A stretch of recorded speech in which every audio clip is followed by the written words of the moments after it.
कि नीतीश कुमार इस्तीफा देने जा रहे हैं। नीतीश कुमार की एक्टिविटी को लेकर के कहीं भारतीय जनता पार्टी सशंकित तो नहीं है। शांत किशोर भी अनाउंस कर चुके हैं कि वो 243 सीटों पर चुनाव लड़ेंगे और उनके टारगेट पर और कोई नहीं है, नीतीश कुमार है। बिहार में क्या हुआ आपने देखा कि दोनों ने अपने अपनी शक्ति परीक्षण किया। नीतीश कुमार को उसके लिए उनको अध्यक्ष पद ललन सिंह को देना पड़ा। पनोरमा ग्रुप, जो सोचता है वो करता है, आपके अपने सपनों का आशियाना। नमस्कार, आप देख रहे हैं भारत लाइव। भारत लाइव के विशेष कार्यक्रम जांच पड़ताल में आज हम बाबा के साथ चर्चा करेंगे। जेडीयू में होने वाला है बड़ा उलटफेर। मंत्रिमंडल गठन के बाद दबाव में नीतीश कुमार जब से दिल्ली से लौटे हैं, बिना मीडिया से बात किए, बिना कार्यकर्ताओं को अभिवादन स्वीकार किए सीधे अपने आवास चले जाते हैं।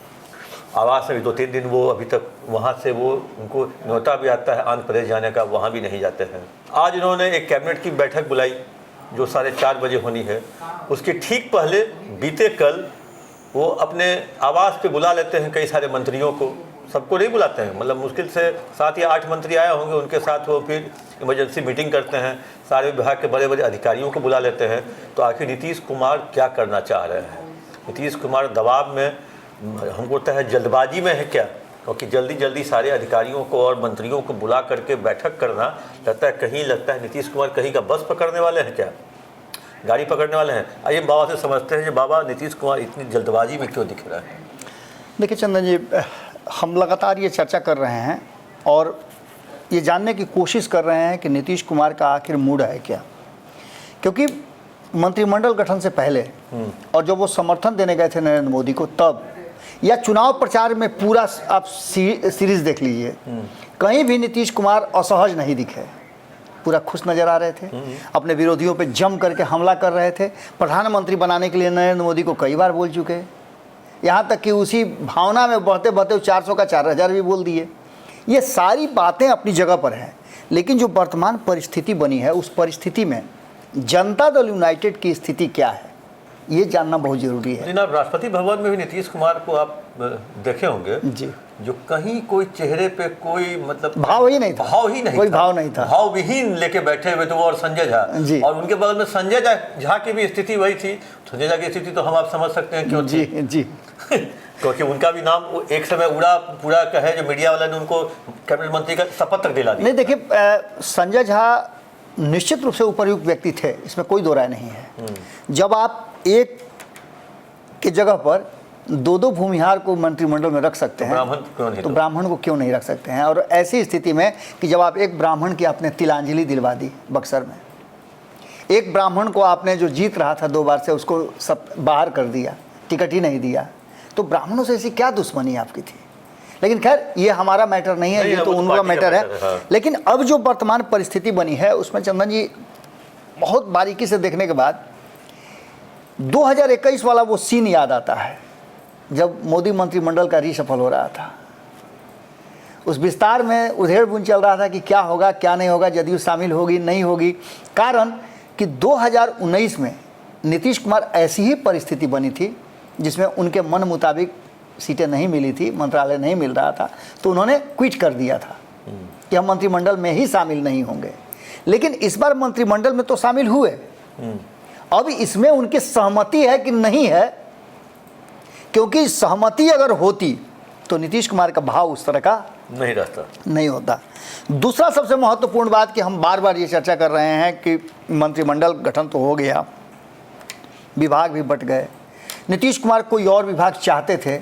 और कल जो हम लोगों ने देखा कि ललन सिंह से जब पत्रकार बात कर रहे थे, पूछ रहे थे, कई सवाल उनसे दागे गए, जिन सवालों का जवाब जिस लहजे में उन्होंने दिया वो इस बात की तरफ इशारा कर रहा था कि वो भी संतुष्ट नहीं है।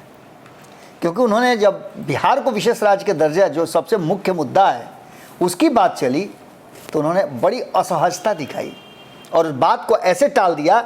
नहीं होता है कि टॉस किया जाता है, उन्होंने टॉस करके उस गेंद को फेंक दिया सिक्का को पत्रकार के पाले में कि आप जाइए नरेंद्र मोदी जी से, जाइए प्रधानमंत्री से पूछ लीजिए। अब इसके बाद डर इस बात का है कि जिस बात की चर्चा हो रही थी 2024 के चुनाव से पहले, कि इस चुनाव के बाद जनता दल यूनाइटेड पूरी तरह से तबाह बर्बाद और बिखर जाएगी। ये 2 तरह की बातें की जा रही थी। पहले ये किया जा रहा था जब नीतीश कुमार महागठबंधन में थे, तब भी ये बात हो रही थी कि 2024 के चुनाव के बाद जदयू नहीं बचेगी, भाजपा बचने नहीं देगी। अब फिर से ये चर्चा शुरू हो गई है कि नीतीश कुमार, जबकि नीतीश कुमार ने अच्छा प्रदर्शन भी किया है, 16 में से 12 सीटें जीत करके आए हैं, जबकि भारतीय जनता पार्टी 17 में से 12 जीत करके आई है। तो ऐसी स्थिति में नीतीश कुमार के लिए और नीतीश कुमार की जदयू के लिए होना क्या है? एक इमरजेंसी बैठक जिसकी चर्चा हम कर रहे हैं कि बुलाई गई, और उस इमरजेंसी बैठक को बुलाने की ज़रूरत क्या पड़ी, जबकि मंत्रिमंडल का कैबिनेट मीटिंग तो बुलाया ही गया है। उससे पहले अचानक से इसकी ज़रूरत क्या पड़ी? नीतीश कुमार की एक्टिविटी को लेकर के कहीं भारतीय जनता पार्टी सशंकित तो नहीं है? जो चर्चाएं चल रही हैं उससे कहीं डरी हुई तो नहीं है? नीतीश कुमार को लेकर के जो चर्चाएं चल रही है कि जनता दल यूनाइटेड में बड़ा उलटफेर करेंगे, कहीं वो बात तो नहीं है? कहीं इस बात को लेकर के चिंता तो नहीं है कि नीतीश कुमार एक बार फिर से जिस तरह है बाबा, नीतीश कुमार की प्रायोरिटी में केंद्रीय कैबिनेट में शामिल होना नहीं था या विभाग भी नहीं था। बिल्कुल उनकी प्रायोरिटी में, जो याद हुआ गठन से पहले जो दिल्ली गए थे एक दिन के लिए जी, उनकी प्रायोरिटी में था जो आगामी विधानसभा चुनाव नीतीश कुमार जेडीयू के नेतृत्व में लड़ा जाए जी, हमारी सीटें कम भी आएंगी तब पर भी हमारा सीएम हो। इस पर शायद बीजेपी मान भी गई। उसी के बाद से सम्राट चौधरी और विजय सिन्हा का बयान भी आपने देखा होगा जब उनके नेतृत्व में, तो एक होता है प्रायोरिटी। हमको तो नीतीश कुमार के लिए शायद उतनी प्रायोरिटी वो नहीं होगी, ललन सिंह को कौन सा विभाग मिले और किसको कौन सा विभाग मिले। क्या देखिए, यह बात आप बिल्कुल सही कह रहे हैं कि नीतीश कुमार की प्रायोरिटी में उनका पार्टी और आने वाला विधानसभा चुनाव है, क्योंकि नीतीश कुमार को मतलब उसी विधानसभा चुनाव से और उसी विधानसभा चुनाव में वो मुख्यमंत्री बन करके अपने समय बिता सकते हैं आगे। लेकिन इन सारी बातों के साथ साथ सबसे महत्वपूर्ण बात है कि ये सब कुछ तब न होगा जब आपके पार्टी के भीतर सब कुछ ठीक ठाक रहेगा। संजय झा और ललन सिंह, ये एक नया एपिसोड है। अगर हम आपको इस एपिसोड को थोड़ा सा और पीछे ले जा करके दिखाएं तो इस एपिसोड को ऐसे आप देख सकते हैं। ललन सिंह बनाम आरसीपी, और इसमें कौन साथ में था? उपेंद्र कुशवाहा को यूज किया जा रहा था। बार बार उपेंद्र कुशवाहा के आवास पर ललन सिंह खुद उठ के चले जाते थे, सुबह में चाय पीते हुए, शाम में भूजा खाते हुए, और ये चर्चाएं धीरे धीरे होने लगी। और यहाँ से उपेंद्र कुशवाहा ने ये कहना शुरू किया कि उत्तराधिकारी कौन, उत्तराधिकारी कौन, उत्तराधिकारी कौन। एक सवाल और खड़ा हो गया था एनडीए में रहते हुए कि प्रधानमंत्री के सबसे प्रबल दावेदारों में से एक है नीतीश कुमार, और यहाँ से फिर मामला गड़बड़ाया। आरसीपी सिंह मंत्रिमंडल में चले गए और ललन सिंह यहाँ। बिहार में क्या हुआ आपने देखा कि दोनों ने अपने अपनी शक्ति परीक्षण किया। नीतीश कुमार को उसके लिए उनको अध्यक्ष पद ललन सिंह को देना पड़ा, कंपनसेट किया उन्होंने। लेकिन ये कंपनसेट होने वाली बात नहीं थी, यहाँ तो बदले की भावना थी। हुआ ये कि आरसीपी सिंह को आखिरकार पार्टी से निकलना पड़ा। नेक्स्ट कहानी, ललन सिंह किसके साथ मिलकर के आरसीपी सिंह को बाहर किए? उपेंद्र कुशवाहा के साथ। कुछ दिनों के बाद उपेंद्र कुशवाहा की स्थिति क्या हुई? उपेंद्र कुशवाहा के लिए उन्होंने तब यूज किया अशोक चौधरी। अशोक चौधरी और ललन सिंह में अच्छी दोस्ती नजर आने लगी थी। उस दोस्ती के बाद उपेंद्र कुशवाहा को बाहर होना पड़ा। इसके आगे की कहानी आपको याद होगा, ललन सिंह बनाम अशोक चौधरी। इसमें संजय झा जो हैं उनकी भूमिका थी कि तब संजय झा उनके प्रिय हो गए। अशोक चौधरी को हटाने की प्रक्रिया या उनके शक्ति को कमज़ोर करने की कोशिश की गई। अशोक चौधरी बहुत तेज़ तरार राजनीतिज्ञ हैं। उन्होंने इस, जैसे नहीं होता बिल्ली रास्ता काट जाती है, उन्होंने रास्ता काट दिया। अब जो वर्तमान परिस्थिति बनी है, एक बार फिर से संजय झा टारगेट पर है। संजय झा राज्यसभा चले गए, इसका भी लोगों को तकलीफ था। अगर आज ललन सिंह चुनाव हार गए होते तो आप देखते कि पार्टी के भीतर कितना बड़ा बवेला मचता। ये जो सीट 2 ठो है राज्यसभा की, इसमें ललन सिंह ही जाते हैं, दूसरा कोई नहीं जाता। लेकिन ललन सिंह चुनाव जीत गए और अपना जो माथे पर का बोझ था, उनके ऊपर एक जो रह गया था उधारी ललन सिंह का, वो इस बार नीतीश कुमार ने चुकता कर दिया। उनको मंत्रिमंडल में, केंद्रीय मंत्रिमंडल में शामिल करा दिया। अब इसके बाद जनता दल यूनाइटेड के भविष्य को लेकर के चर्चाएं शुरू हो चुकी हैं, क्योंकि इस चुनाव में जनता दल यूनाइटेड ने जिस तरह का प्रदर्शन किया, उस प्रदर्शन को लेकर के, और हम एक खबर कर रहे थे, लगातार हम लोग खबर कर रहे हैं, और जिसकी चर्चा अगली कड़ी जो है सुबह में कल आएगी, उसमें हमने विस्तृत चर्चा किया है कि आखिर जो ये परिस्थितियाँ बनी हैं वो क्यों बनी हैं, जनता दल यूनाइटेड के भीतर ऐसा क्यों हो रहा है। तो जनता दल यूनाइटेड के भीतर ऐसा होने के पीछे का कारण है कि नीतीश कुमार के पास अध्यक्ष का पद है, और जब तक नीतीश कुमार के पास है, नीतीश कुमार उस तरह से पार्टी को संगठित नहीं कर रहे हैं। आप देख रहे होंगे पार्टी के अंदर में जो अलग अलग विंग है वो सक्रिय नहीं है। किस निष्क्रिय संगठन को लेकर के इस चुनाव में उतरा गया था, ये सबसे महत्वपूर्ण बात है। और ऐसे संगठन से विधानसभा का चुनाव नहीं जीता जा सकता है। लोकसभा चुनाव में आपकी बहुत सारी गलतियां, बरसात के मौसम में बाबा बारिश होने से ठीक पहले एक उमस भरी जी होती है, दोपहरिया कह लीजिए, शाम कह लीजिए, हमको लगता है जो अभी उसी टाइप का माहौल जेडीयू में देखा जा रहा है। बिल्कुल। अब ऐसी स्थिति में नीतीश कुमार के लिए बहुत कठिन परिस्थिति है कि उन्हें लड़ाई कई मोर्चों पे लड़नी है। अगर वो एक बार फिर से भारतीय जनता पार्टी, जैसा कि लग रहा है कि उनको अपना नेता मान करके और उनके ही अगुवाई में चुनाव लड़ेगी, तो उनको कई लोगों का टक्कर देना पड़ेगा। एक तो जिस व्यक्ति को, जिस लड़के को उन्होंने 2015 में राजनीति का गुर सिखाया और आज उसे नेता बना दिए हैं, एक उससे उनकी लड़ाई है, जिसने 2024 में भी उनको से ज़बरदस्त लड़ाई की और 2019 में भी लड़ा, 2020 में भी लड़ा। अब 2025 में वो पूरी तरह से मजबूत लड़ाका हो गया है। तो एक मजबूत लड़ाई वहाँ लड़नी है आपको। दूसरी मजबूत लड़ाई आपको लड़नी है अपने ही कलीग भीतर, अपने ही कलीग से। पार्टी के भीतर तो है ही, अपने ही कलीग प्रशांत किशोर से लड़नी है। प्रशांत किशोर भी अनाउंस कर चुके हैं कि वो 243 सीटों पर चुनाव लड़ेंगे और उनके टारगेट पर और कोई नहीं है, नीतीश कुमार है, क्योंकि सीएम नीतीश कुमार है, कुर्सी उनकी चाहिए उनको।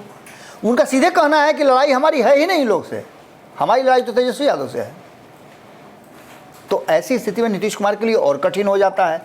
अब इस पूरी परिस्थिति को अगर आप बहुत गंभीरता से देखें, बारीकी से देखें, तो नीतीश कुमार के लिए एक बार फिर से अपनी पार्टी की संरचना और कसावट बहुत ज़रूरी है। इसके लिए नीतीश कुमार क्या फंडा अपनाएंगे, क्या करेंगे, ये बड़ा महत्वपूर्ण है। और ये इनको लंबे समय तक नहीं खींचना पड़ेगा, ये इनको तत्काल 1 से 2 महीने के अंदर में पूरा स्ट्रक्चर बना करके और नई कमेटी का गठन करके लोगों को अपने अपने काम में लगा देना होगा। तब जाकर के आप विधानसभा के चुनाव में सर्वाइवल के स्थिति में आएंगे। वो तो जो मुख्य जगह पे हमको अशोक चौधरी को लगता है लाएंगे। देखिए, अशोक चौधरी में सांगठनिक क्षमता ज़बरदस्त है। अशोक चौधरी को कई मोर्चे पर आजमाया गया है। आप कांग्रेस से ही उठा के देख लीजिए, विकट परिस्थितियों में अशोक चौधरी को 2013 में कांग्रेस का प्रदेश अध्यक्ष बनाया गया। 2015 में उन्होंने क्या किया, 2014 की परिस्थितियां तो बिल्कुल विकट थी, फिर भी उन्होंने जो सीटें 3 जीत करके लेकर के आए। इसके अलावा 2015 के चुनाव में 41 में से 27 सीट जीतना ये सामान्य बात नहीं थी, और अशोक चौधरी के संगठनिक क्षमता ही थी। उसके बाद से तो कोई संगठन ही नहीं बना कांग्रेस में। नहीं बना। इसके बाद आप देखिए कि जदयू में जब से आए नीतीश कुमार ऐसे ही किसी को नहीं अपने करीब लाते हैं, उसकी क्षमता पर उसे अपने करीब लाते हैं। और अशोक चौधरी में वो क्षमता थी कि उन्होंने पार्टी को पूरी तरह से कसा। आपको याद होगा कि 2020 के चुनाव में कार्यकारी अध्यक्ष के रूप में अशोक चौधरी काम कर रहे थे। जब सारे उनके हथकंडे नहीं काम आए तो अशोक चौधरी को लाया गया, और अशोक चौधरी ने ही ये कहा था कि भारतीय जनता पार्टी जाके अनाउंस करे कि नीतीश कुमार ही मुख्यमंत्री होंगे, तब सीट शेयरिंग का फॉर्मूला अनाउंस होगा। और ये सारी परिस्थितियां आंखों से सबने देखी है। अभी हाल फिलहाल में आपने देखा होगा कि अपनी बेटी के चुनाव में किस तरह से उन्होंने मैनेजमेंट किया, और बिहार में दूसरे नंबर पर रही वोटों के मामले में। 1,87,000 से जीती है संभवी, ये दूसरा नंबर है।